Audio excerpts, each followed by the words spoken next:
السلام علیکم ورحمۃ اللہ وبرکاتہ۔ حضرات آج انشاءاللہ صفحہ نمبر 320 سے پڑھیں گے اور سورۃ النور کی آیت نمبر جہاں 31 لکھا ہوا ہے صفحے کی دوسری سطر سے، اور اکتوبر کی آج 22 تاریخ ہے 2024۔ اعوذ باللہ من الشیطان الرجیم، بسم اللہ الرحمن الرحیم۔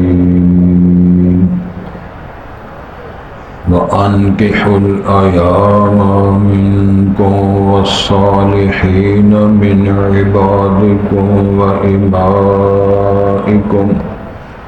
إِنْ يَكُونُوا فُقَرَاءَ يُغْنِهِمُ اللَّهُ مِنْ فَضْلِهِ وَاللَّهُ وَاسِعٌ عَلِيمٌ۔ وَلْيَسْتَعْفِفِ الَّذِينَ لَا يَجِدُونَ نِكَاحًا حَتَّى يُغْنِيَهُمُ اللَّهُ مِنْ فَضْلِهِ وَالَّذِينَ يَبْتَغُونَ الْكِتَابَ مِمَّا مَلَكَتْ أَيْمَانُكُمْ فَكَاتِبُوهُمْ إِنْ عَلِمْتُمْ فِيهِمْ خَيْرًا وَآتُوهُمْ مِنْ مَالِ اللَّهِ الَّذِي آتَاكُمْ وَلَا تُكْرِهُوا فَتَيَاتِكُمْ عَلَى الْبِغَاءِ إِنْ أَرَدْنَ تَحَصُّنًا لِتَبْتَغُوا عَرَضَ الْحَيَاةِ الدُّنْيَا وَمَنْ يُكْرِههُنَّ فَإِنَّ اللَّهَ مِنْ بَعْدِ إِكْرَاهِهِنَّ غَفُورٌ رَحِيمٌ۔ وَلَقَدْ أَنزَلْنَا إِلَيْكُمْ آيَاتٍ مُبَيِّنَاتٍ وَمَثَلًا مِنَ الَّذِينَ خَلَوْا مِنْ قَبْلِكُمْ وَمَوْعِظَةً لِلْمُتَّقِينَ۔ حضرات پہلے الفاظ پر غور فرمائیں۔ ارشاد ہوتا ہے وَأَنكِحُوا الْأَيَامَ مِنكُمْ، اور آپ نکاح کریں جو نکاح کے بغیر ہیں تم میں سے، وَالصَّالِحِينَ مِنْ عِبَادِكُمْ وَإِمَائِكُمْ، اور اسی طرح جو نیک لوگ ہیں غلاموں اور لونڈیوں سے ان کی نکاح والی زندگی بناؤ۔ إِن يَكُونُوا فُقَرَاءَ يُغْنِهِمُ اللَّهُ مِنْ فَضْلِهِ، اگر وہ فقراء ہوں گے یا غریب مسکین ہیں تو یغنہم اللہ من فضلہ، اللہ تعالیٰ ان کو اپنی فضل و رحمت سے غنی کر دیں۔ واللہ واسع علیم، اللہ وسعت والا، فراخی والا، جاننے والا ہے۔ وَلْيَسْتَعْفِفِ الَّذِينَ لَا يَجِدُونَ نِكَاحًا، اور چاہیے کہ وہ پاک باز رہیں، عفت پاک دامنی کو سنبھالے رکھیں، وہ لوگ لا یجدون نکاحا، جو نکاح کرنے کے اخراجات اور اس کی وسعت نہیں رکھتے، حتیٰ یغنیہم اللہ من فضلہ، حتیٰ کہ اللہ تعالیٰ ان کو غنی کر دے اپنے فضل و رحمت سے، حالات سازگار بنا دے ان کے لیے۔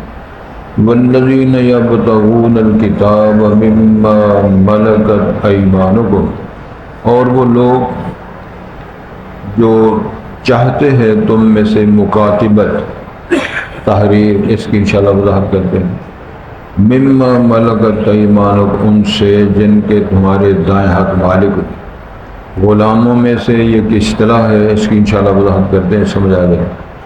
چنانچہ فَكَاتِبُوهُمْ، پس ان سے مکاتبت کر لو، تحریر بنا دو انہیں، ان علمتم فیہم خیرا، اگر تم معلوم کرو، جانو ان میں یہ صلاحیت ہے، بہتری ہے، اور یہ ایسا وہ آزادانہ معاملہ کر سکیں۔ وہ آتوہم من مال اللہ الذی آتاکم، اور ان کو دو اللہ کے مال میں سے جو اس نے تمہیں عطا فرمایا ہے۔ ولا تکرہوا فتیاتکم علی البغاء، اور نہ مجبور کرو اپنی لونڈیوں کو بدکاری پر۔ ان ارادنا تحسنا، اگر وہ ارادہ رکھتی ہے پاک بازی کا، یہ شرط نہیں، اگر پاک بازی کا ارادہ نہیں رکھتی تو ان کو منع نہ کرو، اس کا یہ مفہوم نہیں۔ لتبتغوا عرض الحیات الدنیا، تاکہ تم چاہو دنیا کی زندگی کے سامان کو۔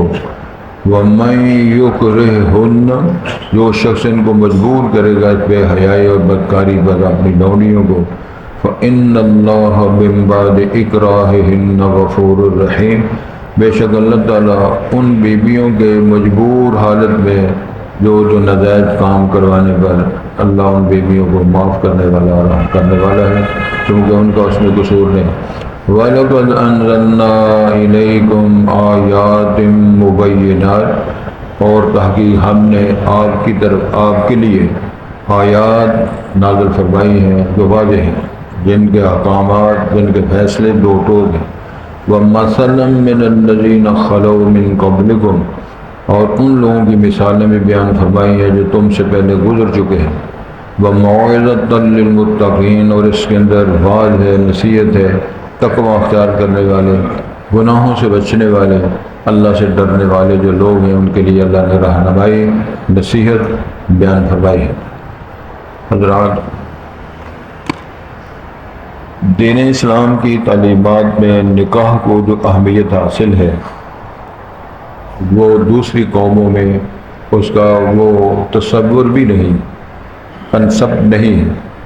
ہندو مت میں، سکھوں میں، عیسائیوں میں، یہودیوں میں، جتنی قومیں ادیان ہیں، ادیان باطلہ، ان کے اندر آپ اس صرف مسئلے پر غور فرمائیں، رسول اکرم صلی اللہ علیہ وسلم کی تشریف آوری کے دور تک دنیا میں کتنے ہی نسل کشی کے طریقے موجود تھے، حتیٰ کہ اللہ تعالیٰ نے نبی محترم کا جو دور آیا اس سے پہلے جو ضلال مبین دور تھا، شرک و کفر کا، جہالت کا جو دور تھا، لوگوں نے گھروں کے اوپر جھنڈے گاڑے ہوتے اور وہ علامت ہوتی تھی اس گھر میں ہر طرح کی سہولت موجود ہے گناہ گاری کے لیے۔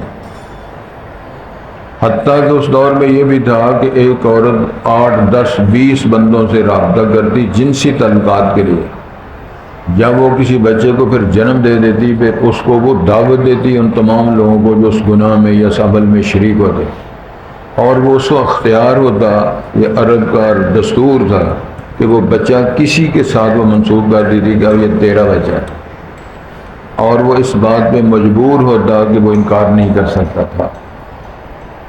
بات سن رہے ہیں آپ؟ صرف ثواب کے لیے نہ بیٹھا کریں، ثواب تو اللہ دے گا، علم، معلومات، دینی تعلیمات کے حصول کے لیے بھی نظر ثانی کرنی چاہیے۔ نبی کریم صلی اللہ علیہ وسلم نے نکاح کے لیے جو شرط عائد کی، اس میں پہلی شرط یہ ہے کہ ولی کی اجازت کا ہونا۔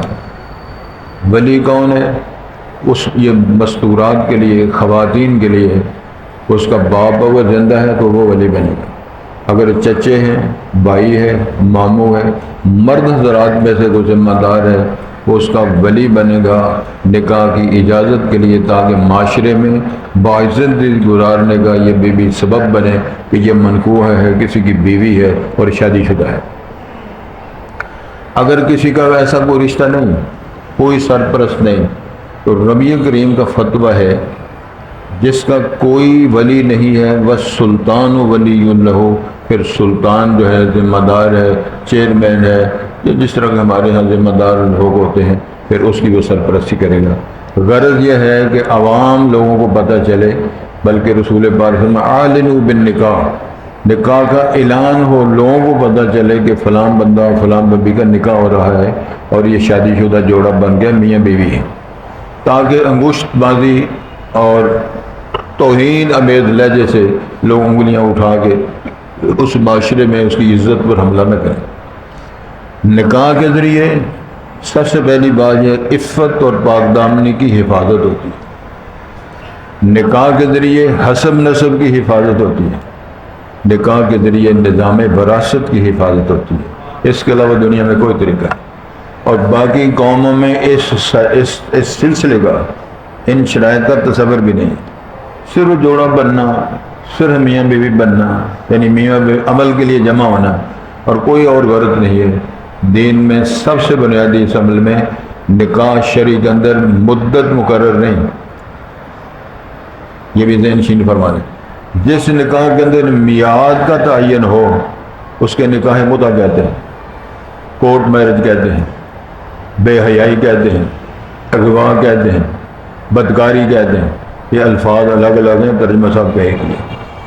صرف شریعت مطہرہ کی اس شرط بندی اور اس طریقے کے ساتھ جو شادی ہوگا وہ مسنون طریقہ ہے، وہ انسانوں کی نسل کا پاکیزہ ماحول ہے، باقی سارے دو نمبر۔ اب اندازہ فرمائیں کتنے لوگ ایسے ہیں اس چیز سے واقف ہی نہیں۔ پھر ایک اور بات ہے، عیسائیت میں رہبانیت، ترک دنیا، قرآن مجید کے اندر ارشاد فرمایا وَالرَّهْبَانِيَةَ ابْتَدَعُوا وَمَا كَتَبْنَا عَلَيْهِمْ، وہ رہبانیت، ترک دنیا، نکاح شادی سے فارغ ہونا، میاں بیوی بال بچہ خاندانی اس طریقے اور نسب سے فارغ ہونا، یہ عیسائیوں نے خود گڑھا ہے، ہم نے تو اجازت نہیں دی تھی۔ پھر رسول پاک فرمان لا رہبانیت فی الاسلام، اسلام کے اندر ترک دنیا اور رہبانیت کا کوئی تصور نہیں۔ کیا مطلب ہے؟ شادی نہ کرو، ویسے ہی نیکیاں کرو، جہاد کرو، تبلیغ کرو، واز کرو، کوئی جائز نہیں۔ نبی مکرم صلی اللہ علیہ وسلم نے مدینہ منورہ میں باقاعدہ نوجوانوں کو جمع کر کے الگ خطاب کیا، اور وہ حدیث شریف کی کتابوں کے اندر تفصیلات موجود ہیں۔ کیا آپ نے فرمایا یا معاشر الشباب تزوجوا، اے نوجوانوں شادیاں کرو۔ تو نوجوانوں میں بچیاں بھی شامل ہیں، بچے بھی شامل ہیں، اور حد بلوغت 15-16 سال ہے، 18 سال نہیں۔ یورپ کی دنیا میں 18 سال ہے لائسنس کے لیے، گاڑی چلانے کے لیے، موٹر سائیکل چلانے کے لیے، فلانا کام کرے، 18 سال انہوں نے مقرر کیا۔ حضرت عائشہ صدیقہ طاہرہ طیبہ کا نکاح رسول پاک کے ساتھ ہوا تو ان کی عمر 6 سال تھی، جب رخصت ہوئی تو عمر 9 سال تھی۔ تعجب کی اس میں کوئی بات نہیں، عرب کی تاریخ میں 18 سال کی نانی ثابت ہے۔ عرب تاریخ میں، عرب معاشرے میں، عرب سوسائٹی میں بچیاں 8-10 سال کی بالغ ہو جاتی، وجہ کھجور، پانی زمزم، صحرائی زندگی، گوشت، شکار، اللہ اللہ خیر سلام۔ اب یہ شرطیں لگانا اور میڈیکلی رپورٹیں جو ہیں، جو میڈیکلی حکیموں ڈاکٹروں نے تجویز کیا ہے، وہ نشانیاں موجود ہیں، بچیوں کے لیے ہے، مردوں کے لیے کیا ہے۔ شریعت مطہرہ نے ادب، احترام، زندگی کو خوبصورت بنانے کے لیے بچی جوان ہو گئی، بچہ جو شادیاں کرو۔ اب میرے پاس جو رپورٹیں ہیں کہ 32 سال کی بچیاں ہوگی، لوگ شادی نہیں کر رہے۔ اس دور میں 32-35 سال کی کڑی ہو جائے تو نکاح کی کرنا، 40 سال 42 سال منڈا 40 سالہ کا منڈا، ان لے پڑھو نا، 40 سالہ کا منڈا رہ سکتا، مطلب مذاق سے ہٹ کے بات کر رہے ہیں۔ یہ ہماری معاشرت نے یہ ماحول پیدا کیا ہے، دین اسلام نے یہ ماحول نہیں پیدا کیا۔ میں یہاں خوبصورت بات ہے، چونکہ میں آزاد کشمیر میں 12 سال رہا ہوں، 2 سال مظفر آباد میں، 10 سال میر پر آزاد کشمیر میں، وہاں میں نے خوبصورت بات دیکھی ہے کہ 15-16 سال کے بیٹے کی شادیاں کر دیتے، 25-30 سال کے نانے دادے میں نے دیکھے اس دور میں بھی۔ حضرات یہ ساری چیزیں ذہن نشین فرمائیں، اور اللہ نے حکم دیا ہے نکاح کرو۔ کیوں بائی پاس کرتے ہو؟ کیوں بازار حسن میں جاتے ہو؟ کیوں اپنی زندگی برباد کرتے ہو؟ لیکن معاشرہ نہیں قبول کرتا۔ میرے علم میں باقاعدہ کوئی آدمی اگر اس کی بیوی فوت ہو جاتی ہے، اگر وہ دوسرے نکاح کا نام لیتا ہے، سارا خاندان اس کے ہوٹنگ کرتا ہے، اس کے خلاف ہو جاتا ہے۔ سید الانبیاء نبی مکرم صلی اللہ علیہ وسلم نے 25 سال کی عمر میں جو سب سے پہلی شادی کی ہے، جناب خدیجہ کو عمر 40 سال ہے۔ یہ بھی سنت ہے، کسی کوارے منڈے سے بات کرو کہ فلاں بیوہ متعلقہ ہے، منڈا گھر چھڑ جائے گا، نکاح نہیں کرے گا۔ ایسا حسن کی گل نہیں، رونے کا مقام ہے، ہم نے تربیت ہی نہیں کی، کسی کو پتہ ہی نہیں، ایک بندہ ہاتھ نہیں کھڑا کر سکتا جو نوجوان ہو، خوبصورت ہو، پڑھا لکھا ہو، وہ کہے جی فلاں کی بیوہ کے ساتھ متعلق مجھے نکاح کرا دو، میرا خیال سینکڑوں میں آپ کو بندہ نہیں ملے۔ سید الانبیاء نے جناب خدیجہ کبریٰ سے جو نکاح کیا ہے، 2 بار ان کے پہلے شادی ہے، ان میں بچے ہیں۔ حضرت خدیجہ کبریٰ کے بچے رہے ہیں پہلے خاندوں میں، اور آپ سب سے زیادہ خوبصورت جوان، امین اور صادق، اور میں سمجھتا ہوں قریش اور ہاشم خاندان کا سب سے زیادہ معزز، سب سے زیادہ خوبصورت نوجوان کی شادی ہو رہی ہے 40 سال کی عمر کی۔ یہ سنت نہیں رسول پاک کی؟ کوئی بندہ باندھنے کے لیے تیار نہ، کوڑی منڈا میرے سمیت سارے خاندان 0 پوائنٹ پہ۔ پھر سید الانبیاء نے اتنا احترام کیا ہے، اتنا پیار دیا ہے جناب خدیجہ نے ان کو، اور امام اللہ نے ان کو۔ ماں جی عائشہ صدیقہ کی بات ہے، صحیح بخاری میں ہے، آپ فرمایا کرتے تھے جناب خدیجہ کی وفات کے بعد، کانت خدیجہ تو قضا و قضا، کانت خدیجہ تو قضا و قضا، خدیجہ ایسے تھی، خدیجہ ایسے تھی، خدیجہ کی یہ خوبی تھی، خدیجہ یہ کام کرتی رہی۔ ماں جی ایک دفعہ ناراض ہو کہنے لگی، وہ تو ماں جی تھے فوت ہو گئے ہیں، آپ ان کی داستان چھوڑتے ہی نہیں ہیں، کرتے رہتے ہیں باتیں۔ آپ مسکرا کے فرماتے ہیں خدیجہ نے میرے ساتھ وہ ساتھ دیا ہے کہ پورا مکہ میرے خلاف تھا، میں رو کے تنگ ہو کے پریشان ہو کے تھک گیا آ جاتا، تو ماں جی مجھے وہ سہارا دیتی، وہ دلاسا دیتی، مجھے وہ زمانہ یاد ہے۔ پھر امام الانبیاء نبی مکرم صلی اللہ علیہ وسلم نے ساری زندگی جب تک جناب خدیجہ زندہ رہی ہے کسی بیوی سے نکاح نہیں کیا، لا انا نے کروایا ہے نہ رسول پاک نے کیا۔ ماں جی کی وفات کے بعد پھر اندازہ فرمایا ہے کہ جناب خدیجہ سے آپ کی ساری اولاد جناب خدیجہ سے ہوئی، 3 بیٹے 4 بیٹیاں، بعد کہتے ہیں 2 بیٹے تھے، باہر وہ الگ بات ہے۔ اور آپ کا جو چوتھا بیٹا ہے جناب ابراہیم باریہ قبطیہ کے وطن سے ہے، بچپن میں بیٹے سارے فوت ہو گئے۔ آپ کی حیات طیبہ میں آپ کی 3 بیٹیاں بھی فات پا گئی ہیں۔ رسالت ماں کی رحلت کے بعد آپ کی صاحبزادی جناب فاطمہ 6 ماہ کے بعد وہ بھی فوت ہو گئی۔ اب اندازہ فرمائیں کہ نکاح کی یہ اہمیت ہے، لوگ سمجھنے کچھ نہیں۔ نکاح کی بنیاد پر عفت، پاک دامنی، خاندان، نسل یہ بنے گی۔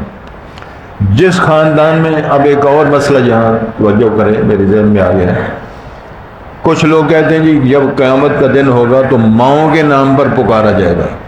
یہ یورپ کے معاشرے نے یہ باور کروایا، ہم نے اس کو قبول کر لیا، یہ 100% بات غلط ہے۔ آبا کے نام پر، خاندانوں کے نام پر لوگوں کو قیامت میں بلایا جائے گا، حدیث کے الفاظ ہیں باقاعدہ۔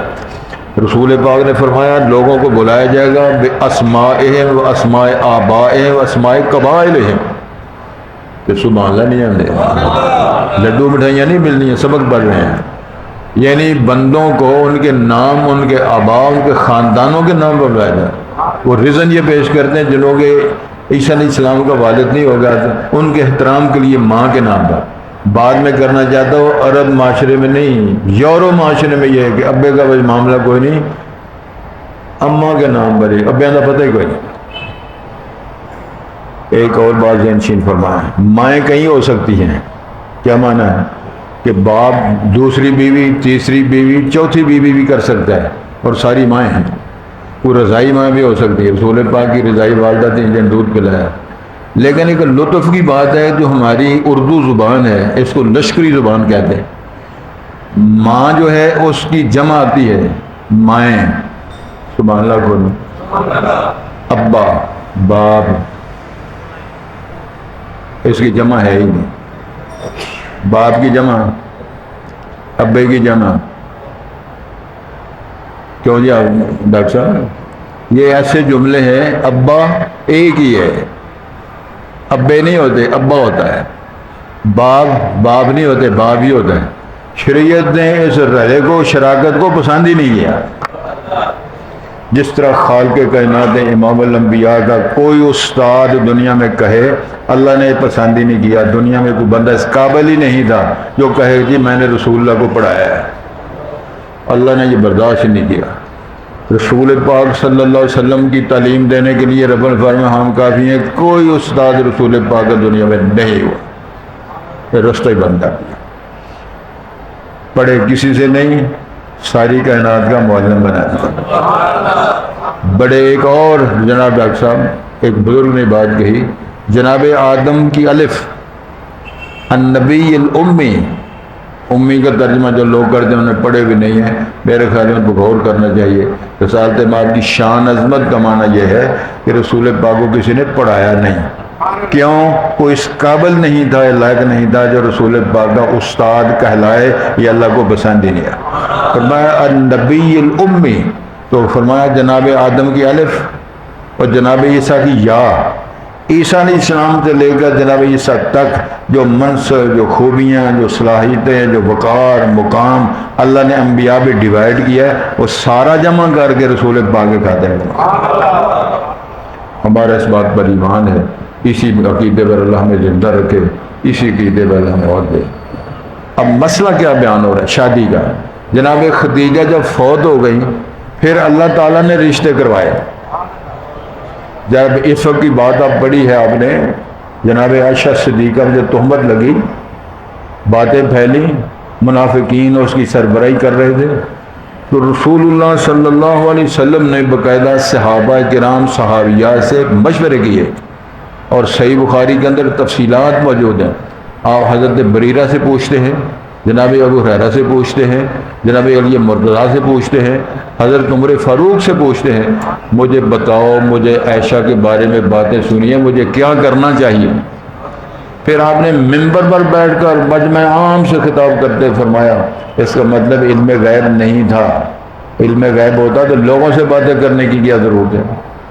یہاں میں نے بات اگلے دن بھی سنائی ہے، پھر کہہ دیتا ہوں، عمر فاروق کی جب باری آئی، حضرت علی سے جب پوچھا گیا تو کوئی مخالفت نہیں تھی، انہوں نے اپنی رائے پیش کی، اگر آپ شادی کی ہوئی ہے یا اللہ نے کروائی ہے تو آپ شادی طلاق دے دیں۔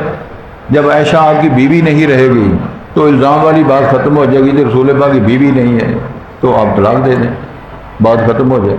جناب عمر فاروق سے جب آپ نے پوچھا تو عمر فاروق رضی اللہ تعالیٰ نے بڑے دھیمی آواز سے، بڑے نرم لہجے میں، مؤدبانہ انداز سے عرض کیا، حضرت آپ کے سوال کا جواب میں بعد میں دوں گا، مجھے اجازت ہے کہ میں آپ سے ایک سوال کر لوں؟ سبحان اللہ۔ امام علیہ فرمایا کرو سوال۔ انہوں نے سوال کیا، عائشہ آپ کی بیوی کس کے مشورے سے بنی ہے، رشتہ کس نے کروایا؟ رسول پاک نے فرمایا یہ تو رشتہ اللہ نے کروایا ہے۔ اور حدیث کے اندر بیان آتا ہے 2 بار جبرائیل امین نے جناب عائشہ کی تصویر مجھے دکھائی ہے خواب میں، نبی کا خواب وہی ہوتا ہے، اور اللہ نے فرمایا کہ مستقبل میں تیری بیوی بننے والی امت کی ماں بننے والی ہے، یہ تو رشتہ اللہ نے کروایا۔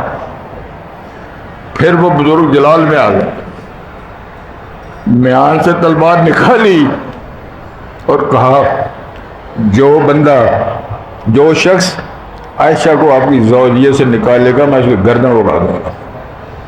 کیسے جرت ہے لوگوں کو یہ بات کرنے کی، اور جس نے رشتہ کروایا ہے اس کے فیصلے کا انتظار کیوں نہیں کرتے؟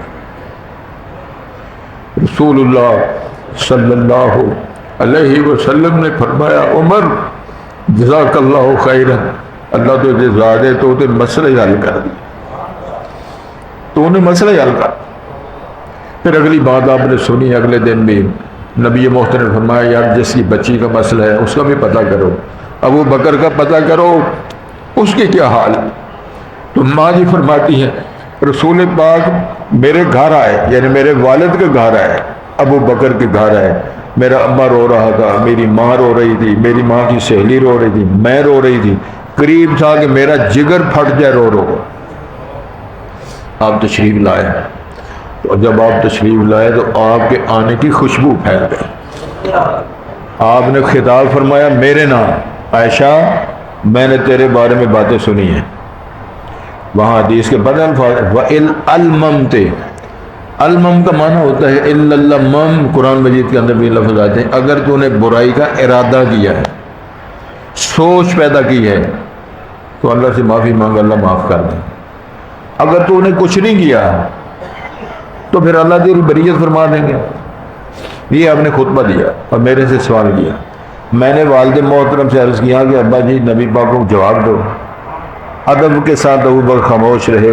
میں بیٹیوں کی صفائی نہیں دے سکتا, میں نہیں بات کر سکتا. ماں سے کہا, ماں بھی خاموش رہی. پھر جناب عائشہ فرماتی ہیں پھر میں نے خطبہ دیا رسول پاک کو خطاب کر کے. میں نے عرض کیا حضرت مسئلہ یہ ہے کہ اگر میں مان جاؤں جو آپ فرماتے ہیں آپ بڑا خوش ہو جائیں گے, لیکن میرا رب جانتا ہے میں نے کچھ نہیں دیا, لیکن آپ مطمئن ہو جائیں. اگر میں انکار کروں کہ میں نے کچھ نہیں کیا اور میرا رب جانتا ہے میں نے کچھ نہیں کیا, لیکن آپ مطمئن نہیں ہوئے. اندازہ فرمائیں ان کو یقین ہے کہ علم غیب اللہ کے پاس ہے, رسول پاک اور عائشہ کے پاس نہیں. رابعہ بصری کے پاس سارا کچھ, گکھڑ والوں کے پاس سارا کچھ ہے, علی حجویری دادا کے پاس سارا کچھ. یہ ہم نے بنائے ہوئے مسائل. ماں جی فرماتی ہیں میں یہ خطاب کر کے نا وہاں سے اٹھ کے وہاں چارپائی جا کے لیٹ گئی. جو ہی میں وہاں لیٹی تھی میں نے پلٹ کے دیکھا, میں ادھر گئی تھی ادھر جبرائیل اللہ نے بھیج دیا تھا اور آپ نے چادر اوڑھ لی ہے نبوت والی, اور کب کبھی تاری ہے, خراٹے آ رہے ہیں, وہی چل رہی ہے, آیات آ رہی ہیں, جبرائیل امین قرآن سنا رہے ہیں. جب وہی کی حالت ختم ہوئی امام الانبیاء نے چہرے سے چادر ہٹائی. ماں جی فرماتی ہیں میں آپ کے چہرے کو دیکھا اس طرح چمک رہا تھا جس طرح بدر منیر ہوتا. خوش ہو کے مسکرا کے فرمایا اب شری یا عائشہ, تو عائشہ خوش ہو جا, اللہ نے تیری بریت کے لیے قرآن نازل کر دیا. فرمایا کرتی تھی مجھے یہ تو یقین تھا کہ اللہ مجھے معاف کر دیں گے, اللہ مجھے بری فرما دیں گے, لیکن مجھے یہ یقین نہیں تھا عائشہ تیرے لیے اللہ قرآن خود شہادتیں دے گا. اللہ نے کتنی آیات ہیں جو ساری تفصیلات کے ساتھ اللہ تعالیٰ نے ایک ایک پوائنٹ میں تبصرہ کر کے کتنا اعزاز ہے اس خاندان کا, کتنا اعزاز ہے جناب عائشہ صدیقہ طاہرہ درجہ کا, اور کتنے وہ بد نصیب لوگ ہیں جو آج بھی جناب ابو بکر صدیق کو بھی گالیاں دیتے ہیں, ان کا بے ایمان ہونا ثابت کر رہے ہیں, اور جناب عائشہ کو بھی گالیاں دے رہے ہیں, نہ ماں مانتے ہیں نہ ان کا ایمان مانتے ہیں. حضرت میں نے جو باتیں کی ہیں یہ ذہنشین فرمائیں. بات یہ ہو رہی تھی شادی شدہ تب متعلقہ کے ساتھ کبارہ نکاح کرے, یہ سنت ہے امام الانبیاء کی. وہ رشتہ کبارہ, پھر ماں جی سودا کا رشتہ ہوا. رسول پاک جب دنیا سے تشریف لے گئے تو 9 بیویاں موجود تھیں, اولاد ساری جناب خدیجہ سے, اور حضرت ابراہیم جو آپ کا صاحبزادہ وہ باجی ابن, باقی ساری خواتین کچھ متعلقہ ہیں کچھ بیوہ ہیں, اور وہ سارے خاندان اسلام قبول کرنے لگے اور سارا میدان صاف ہونے لگا. وہ جو اختلافات تھے اسلام کے خلاف رسول, وہ سارا میدان اللہ تعالیٰ نے صاف کر دیا. یہ شادیوں کی غرض و غایت ہے. ایک اور بات ذہنشین فرمایا, ایک ہندو نے کتاب لکھی رسول پاک کی توہین میں. اس بد نصیب نے لکھا رنگیلا رسول, ہندو ہے, اس نے نبی پاک کی توہین کے لیے, یہ بوڑھا آدمی تھا, اس عمر میں فلاں کے ساتھ شادی, اس عمر میں فلاں کے ساتھ شادیاں کرتا رہا. اس کے جواب میں وہ تو آپ کے علم میں نا غازی علم دین رحمۃ اللہ علیہ نے اللہ تعالیٰ جنت فردوس میں اعلیٰ مقام نصیب فرمایا, انہوں نے قسم اٹھائی جب تک میں ہندو کو قتل نہ کر لوں میں روٹی نہیں کھایا. کئی دن بھوکا رہا اور پھر ہندو کو قتل کیا. گھر آ کے ماں سے کہتا ہے ماں مجھے دودھ پلا, میں رسول کے دشمن کو مار آیا ہوں, اور میری زندگی کا سب سے بڑا کامیابی کام تھا.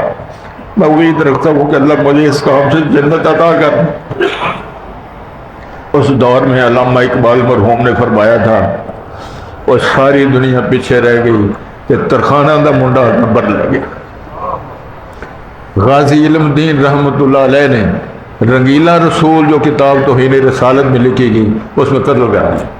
مولانا ثناء اللہ مرسلی رحمۃ اللہ نے اس کے جواب میں کتاب لکھی ہے مقدس رسول. کیا کتاب کا نام ہے؟ مقدس رسول. یہ کتاب اگر پڑھیں آپ بازار میں مل جاتی ہے, نمانیہ کتاب کار والے اور مکتبات نے چھاپی ہے. اس میں ایک ایک پوائنٹ پر تمام اعتراضات کے جواب ہیں.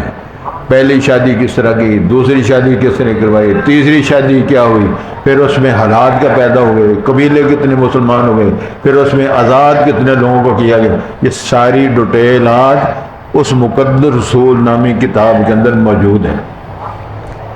عرض میں یہ کر رہا تھا کہ اللہ تعالیٰ نے فرمایا یار جو کوئی بیوہ ہو جاتا ہے، کوئی طلاق والا ہو جاتا ہے، اس کا شادیاں کب نہیں کرتے؟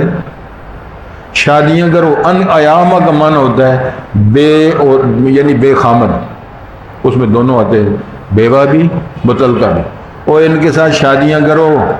وَالصَّالِحِينَ مِنْ عِبَادِكُمْ وَإِمَائِكُمْ، جو غلام نیک ہیں اور لونڈیاں نیک ہیں ان کے ساتھ شادیاں بیاہ کرو۔ اور یاد رکھو اللہ تعالیٰ نے یہ لونڈیوں والا جو سلسلہ ہے، آج بھی لوگ بڑے عجیب طریقے سے پوچھتے ہیں اچھا جی سوات و بی بی لے یہ غلام بنا لیے، لونڈی بنا لیے، لونڈی کہاں سے ملے گی؟ اللہ تعالیٰ نے غلاموں کو آزاد کرنے کے لیے ضابطے اور قانون بنائے ہیں۔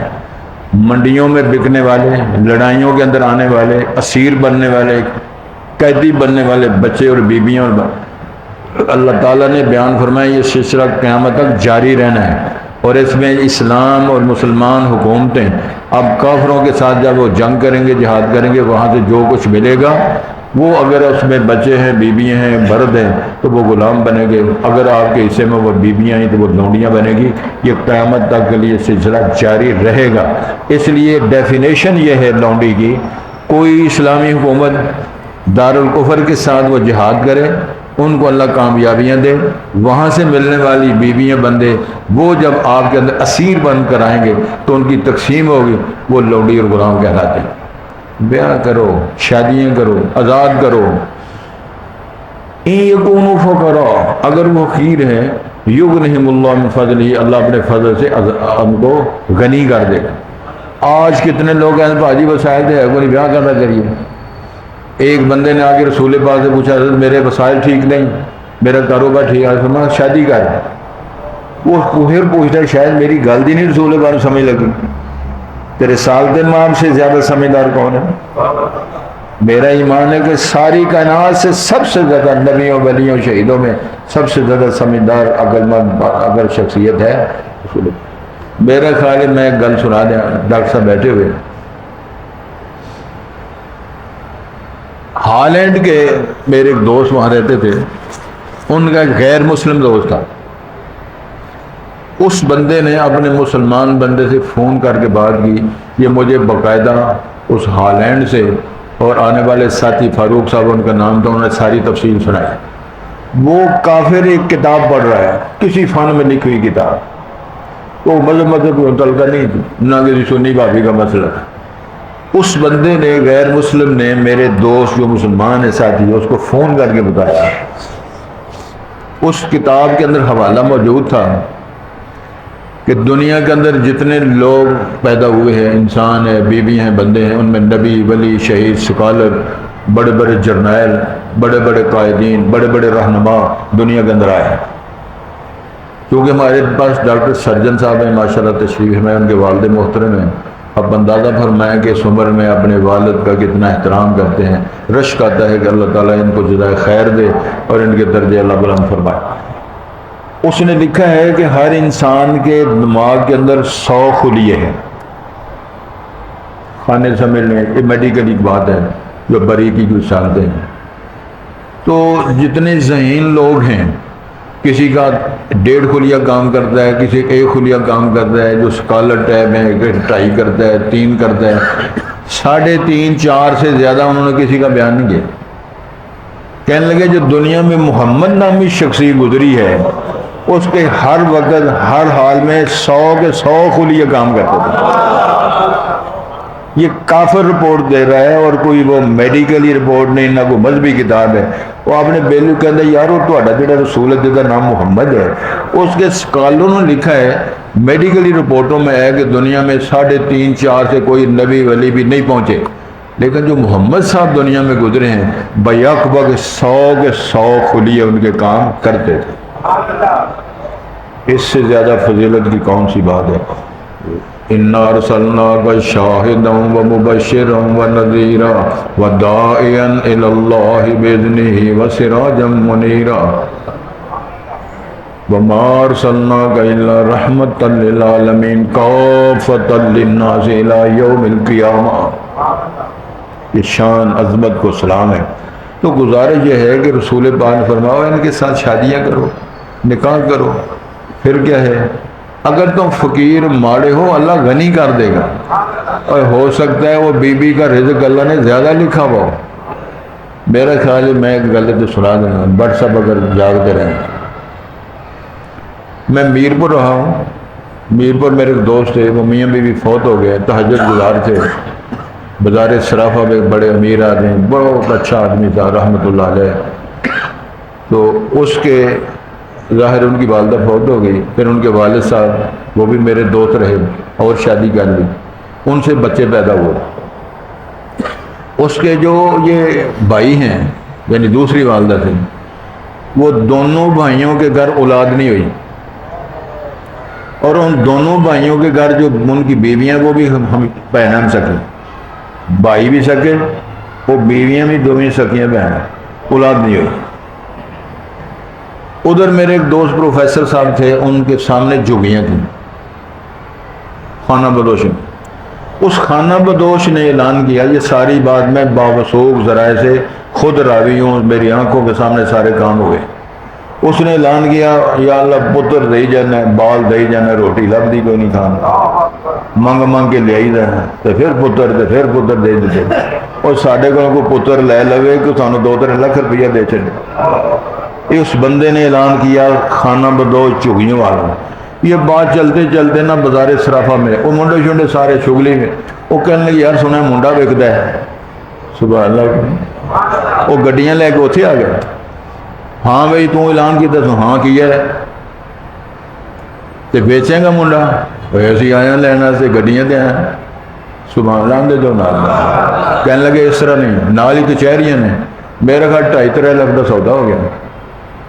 انہوں نے 2-3 وہی لوگ تھے کروڑوں پتی اس دور میں. صرافہ بازار بیٹھ جاتے ادھر تھے اور درویشہ بہ جایا کرے تھے یہاں دے آکے جی لے لو جی. انہوں نے سکام لے، انہوں منڈا اتوں چکیا تو چکیا تو کار بٹھایا.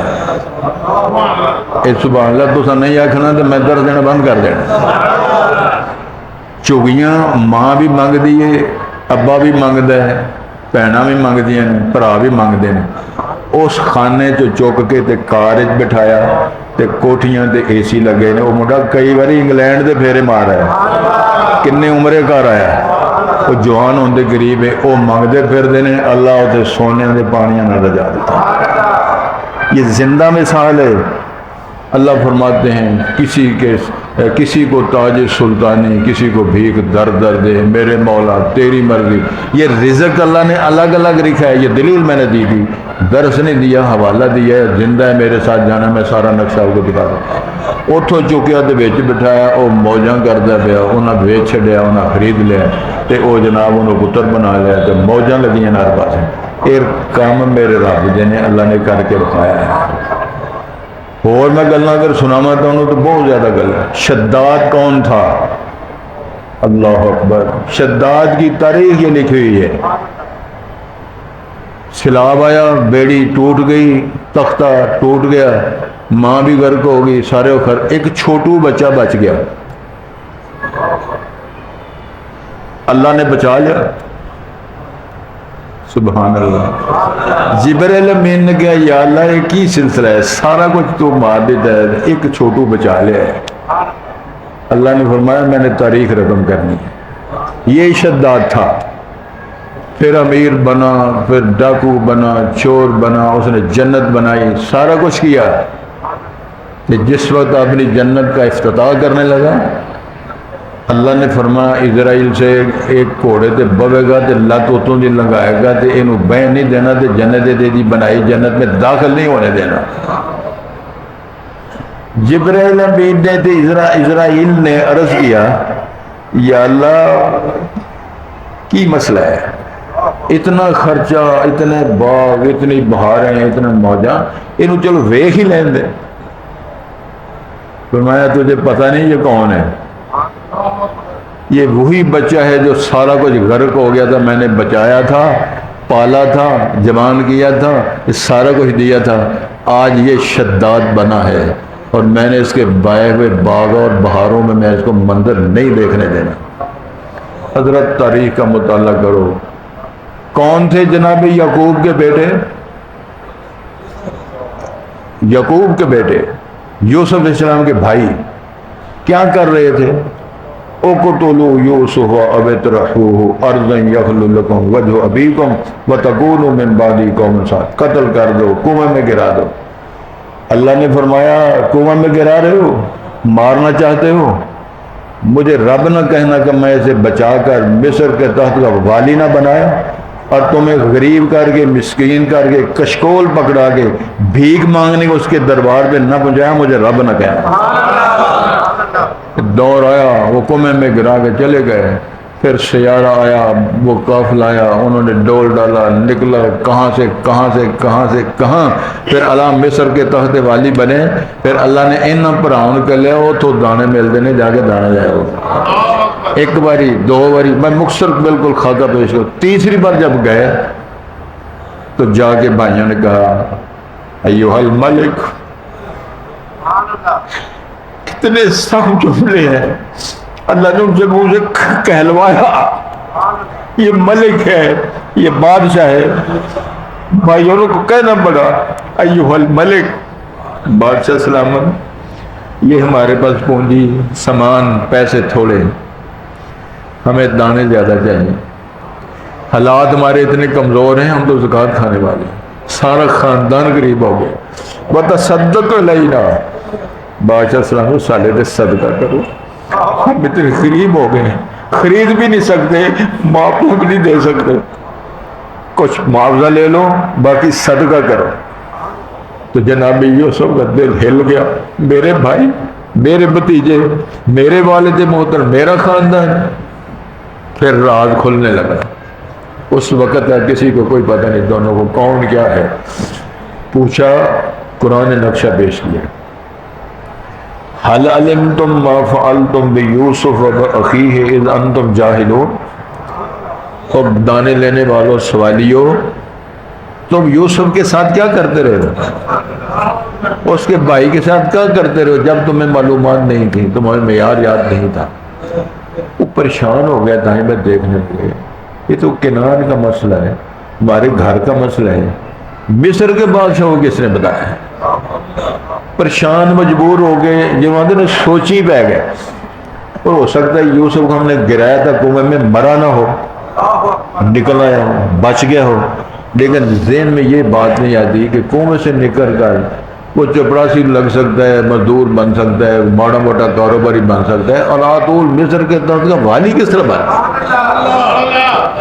یہ سارا نقشہ ذہن میں آ کے، چونکہ اللہ نے ذہن سے بات نکالنی تھی، سوچی پہ کہ کہندے نے اِنَّكَ لَأَنْتَ یوسف، اے بادشاہ سلامت تسی یوسف کے نہیں، کہتے یوسف ہی تھی۔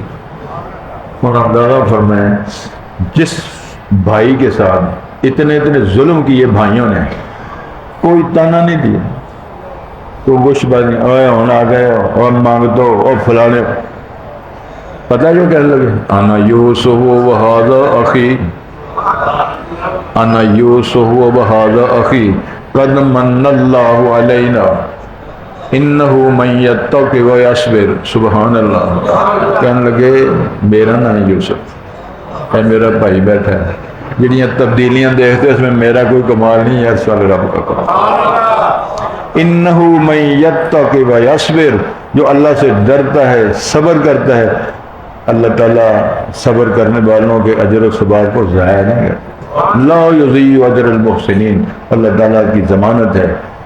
بات لمبی ہو رہی ہے، مسئلہ یہی تھا، اور غریبوں کے ساتھ، مسکینوں کے ساتھ، بیواؤں کے ساتھ، متعلقہ کے ساتھ شادیاں بیاہ کرو، کیوں ان کو پیچھے ہٹاتے ہو؟ یہ سنت ہے امام الانبیاء حضرت محمد رسول اللہ کی۔